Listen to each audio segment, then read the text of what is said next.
నమస్తే. Welcome to Telugu రాజ్యం. ఈరోజు మనతో పాటు ఉన్నారు ప్రముఖ కాంగ్రెస్ నేత శ్రీ తులసిరెడ్డి గారు. వారితో మాట్లాడదాం. సార్ నమస్తే. నమస్తే.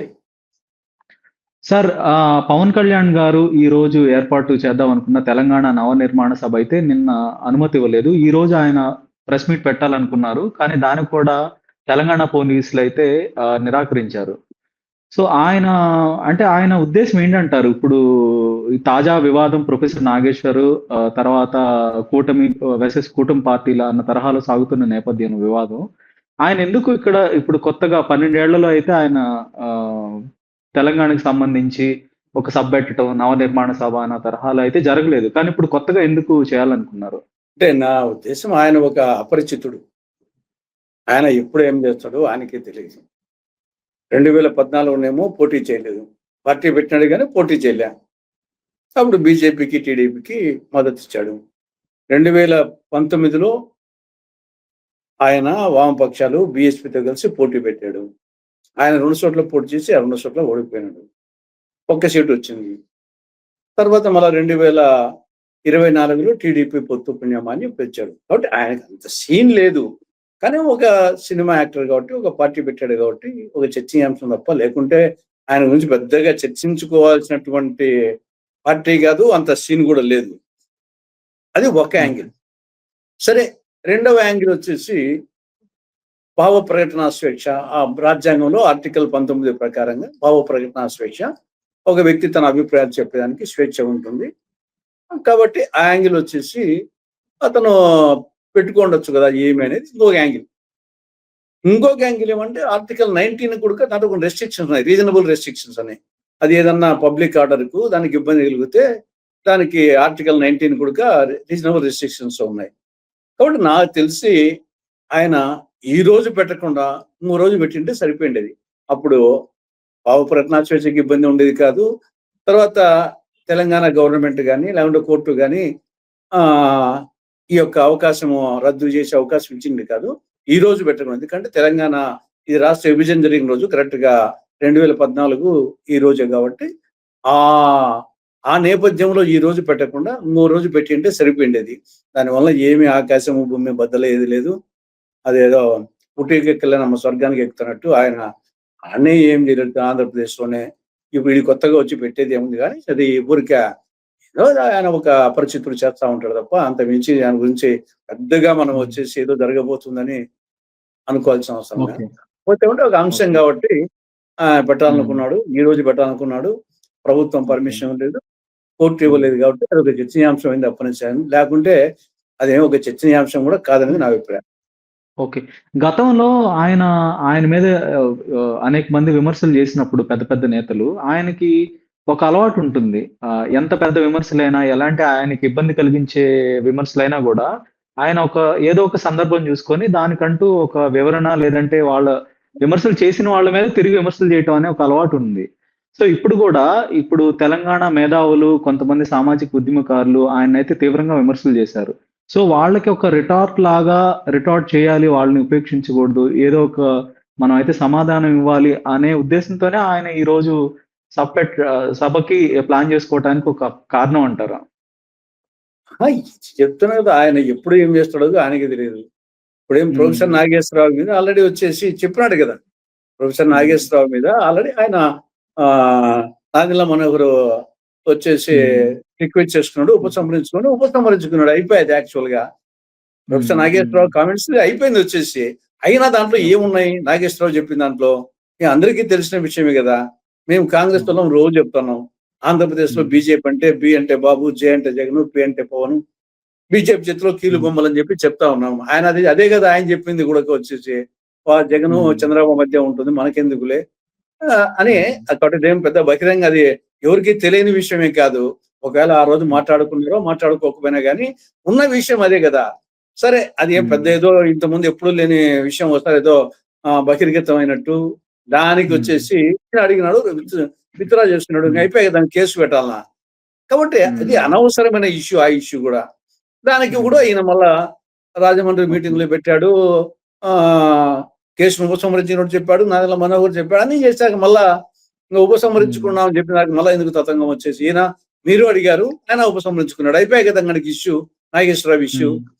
దాన్ని అనవసరంగా చేయడం అనేది. దీన్ని కొందరు తెలంగాణ చెందినటువంటి కొందరు వచ్చేసి వాళ్ళు ఏదో ఇది పెద్దగా వచ్చేసి వాళ్ళు తెలంగాణ ఛాంపియన్స్ అయినట్టు వాళ్ళు దాన్ని ఉపయోగించుకోవడము. వాళ్ళు వాళ్ళ వాళ్ళ స్వార్థం కోసము ఈయన పెద్ద ఏదో ఆంధ్ర నాయకుడు, పెద్ద చాలా పెద్ద ఆంధ్రకు ప్రతినిధి అయినట్టు వాళ్ళు వచ్చేసి దాన్ని ఉపయోగించుకొని వాళ్ళేలో తెలంగాణలో పెద్ద పొడుస్తామన్నట్టు, వాళ్ళు తెలంగాణ ప్రతినిధులు అన్నట్టు వాళ్ళు పోజులు కొట్టడం వచ్చేసి ఎన్ని పొద్దుపోని వ్యవహారం తప్ప చేసి అక్క గాని ఇక్కడ గాని పొద్దుపోక నిద్రరాక చేసే వ్యవహారం తప్ప ఏముంది దీంట్లో వచ్చేసి. ఈ రోజు పెట్టుకోకుండా రేపు ఇంకో రోజు పెట్టుకో ఏముంది ఆడ వచ్చేసి. ఒకసారి అయిపోయాడికి నువ్వు సొంతంగా 2 సార్లు పోటీ చేసి 2 చోట్ల ఓడిపోయినవి. అదేమి కొత్తగా పెట్టింది కాదు. 2014లో 12 ఏళ్ళు అయిపోయింది. నువ్వు కొత్తగా వచ్చేసి నువ్వు చేసేది ఏంది ఇంకా. అంటే ఒక ప్రొఫెసర్ నాగేశ్వర్ గారు ఆయన చేసిన ఒక చిన్న క్లెయిమ్ అది ఇంత పెద్ద వివాదం అవుతుందని ఎవరు ఊహించలేదు. అంటే ఇప్పుడు అది ఎట్లా టర్న్ అయిందంటే ఒక 2 రాష్ట్రాల మధ్య ఒక వివాదం, 2 తెలంగాణ ఆత్మగౌరవం అనే చాలా పెద్ద పేర్లు వచ్చేస్తున్నాయి. పెద్ద పదాలైతే వాడుతున్నారు తెలంగాణ వాదులు కూడా. సో ఎందుకు ఇంత పెద్ద కాంట్రవర్సీ అయిందంటారు అంత చిన్న క్లెయిమ్ కూడా? అంటే ఒక్కసారి వచ్చేసి కోతిపూడి బ్రహ్మాండం అని సామెత ఉంది. లేకపోతే ఏమని అర్థం ఉంది? ఆయన నాగేశ్వరరావు విశ్లేషకుడు, రాజకీయ విశ్లేషకుడు. ఆయన తనకు తెలిసిన సమాచారాన్ని విశ్లేషిస్తాడు. ఒకసారి అంతర్జాతీయ రాజకీయాలు మాట్లాడతాడు, అమెరికా గురించి మాట్లాడు, రష్యా గురించి మాట్లాడు, యుద్ధం గురించి మాట్లాడు, జాతీయ రాజకీయాల గురించి మాట్లాడతాడు, ప్రాంతీయ రాజకీయాల గురించి మాట్లాడు.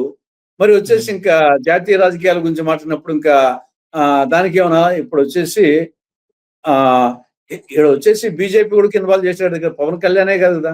పవన్ కళ్యాణ్ ఆనంద మనోహర్ పార్టీ, ఆ పక్క వచ్చేసి అమిత్ షా కూడా ఉన్నాడు కదా, బీజేపీ నాయకుడు ఉన్నాడు కదా. మరి బీజేపీ జాతీయ పార్టీ కదా.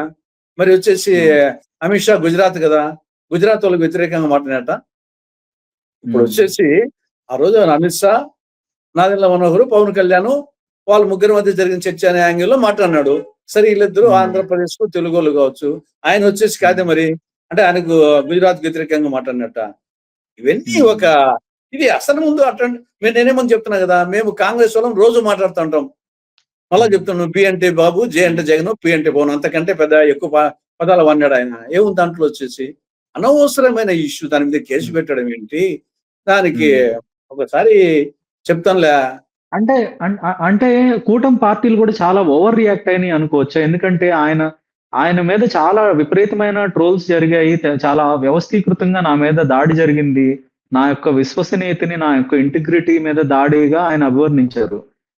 అలాగే ఆయన మెడలో కూడా కండువా వేశారు, వైసీపీ కండువా వేసి ఆయన ఒక పేటిఎం జర్నలిస్ట్ అని కూడా చాలా తీవ్రంగా అయితే దాడి జరిగింది సోషల్ మీడియాలో. సో ఇదే మేమున్నాం కాంగ్రెస్ లో జాతీయ పార్టీ, మేము వచ్చేసి అది కరెక్ట్ గా మేము వ్యతిరేకించాం కదా. నాగేశ్వరరావు సపోర్ట్ గా మేము మాట్లాడినాం కదా. వాళ్ళిద్దరేనా తెలుగుదేశము, జనసేన, వైకాపా మూడేనా ఉండేది ఆంధ్రప్రదేశ్ లో. కమ్యూనిస్టు కాంగ్రెస్ వ్యతిరేకించింది, సిపిఐ వ్యతిరేకించింది, సిపిఎం వ్యతిరేకించింది, అనేక ప్రజా సంఘాలు వ్యతిరేకించాయి. మేమందరం వ్యతిరేకించాం కదా.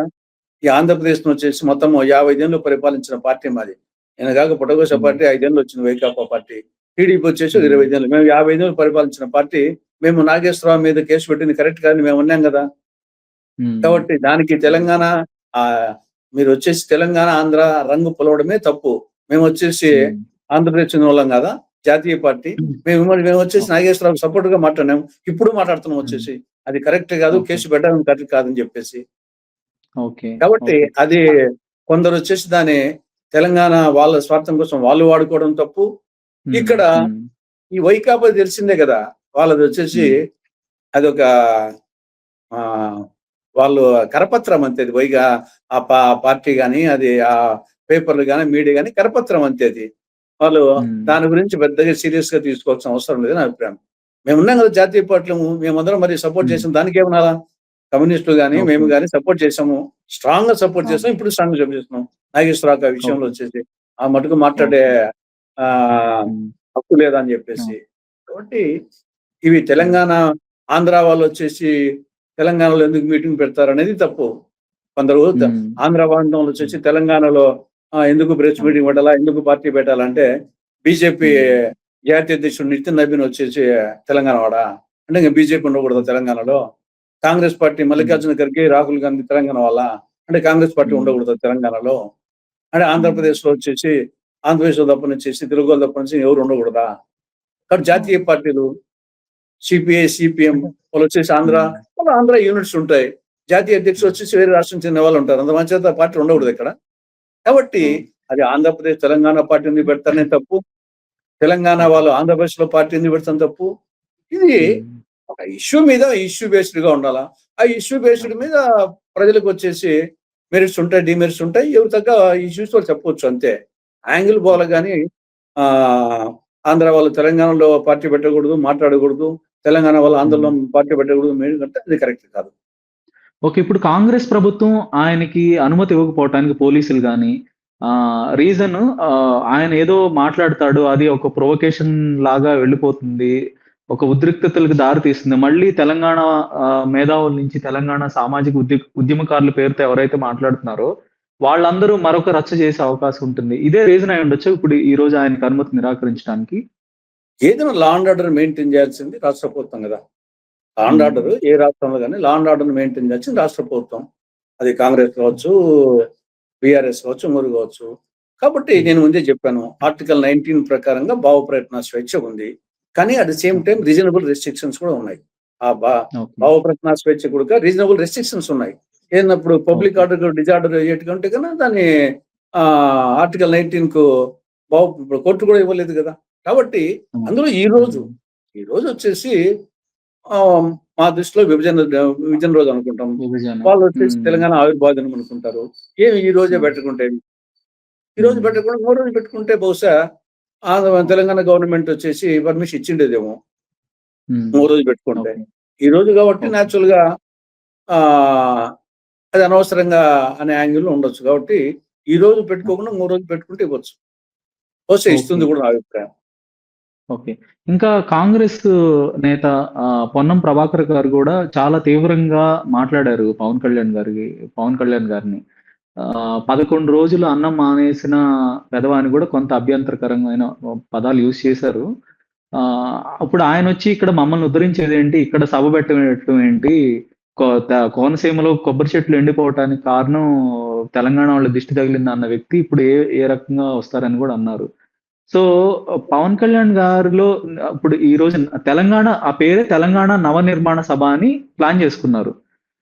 సో ఎట్లా చూస్తారు? అంటే ఆయన తెలంగాణ గురించి మాట్లాడటానికే వస్తున్నారు అనుకోవాలా, ప్లాన్ చేశారు అనుకోవాలా? నేను ముందుగానే చెప్పాను కదా, ఆయన ఒక అపరిచితుడు. ఆయన గురించి ఇంత డిస్కషన్ అనవసరం నా అభిప్రాయం. నేను ముందే చెప్పిన వచ్చేసి అదే సభ రద్దా, ప్రెస్ మీటింగ్ రద్దా ఉన్నా కాదని. ఆయనతో ఏమీ కాదు వచ్చేసి ఉడికిన పట్టబేగు తెగదు ఆయనతో. అంటే ఏది కాకపోతే సినిమా యాక్టర్ కాబట్టి నవ్వు ఇప్పుడు సోషల్ మీడియా, ఎలక్ట్రానిక్ మీడియా అన్ని మీడియా ఎక్కువైనాయి కాబట్టి న్యాచురల్ గా 24 hours న్యూస్ కాబట్టి ఏదో చర్చకు వస్తుంది తప్ప ఆయనతో ఉడికిన పట్టబేగు తెగదు, ఏమీ కాదు వచ్చేసి. కాబట్టి ఆయన గురించి పెద్దగా అంత చర్చించి ఏం జరగబోతుందో ఏమైతుందో అని చర్చించాల్సిన అవసరం లేదు. ఆయన ఏం కామెంట్ చేశాడు, నాగబాబు ఏం కామెంట్ చేశాడు, ఆయన గురించి ఏం కామెంట్ చేశారు, కవిత ఏం కామెంట్ చేసింది, దీని గురించి పెద్ద చర్చించాల్సిన అవసరం లేదనేది నా అభిప్రాయం. హలో, తెలుగు రాజ్యం ఛానల్ చూస్తున్నారా? సామాజిక, రాజకీయ, జీవన చిత్రణే తెలుగు రాజ్యం. అతిశయోక్తులు, అసత్యాలు ఉండవు. రాజకీయ కోణం కాదు, ప్రజా కోణమే కొలబద్ద. తెలుగు రాజ్యం వీక్షణ మీ ఉత్తమ అభిరుచికి నిదర్శనం.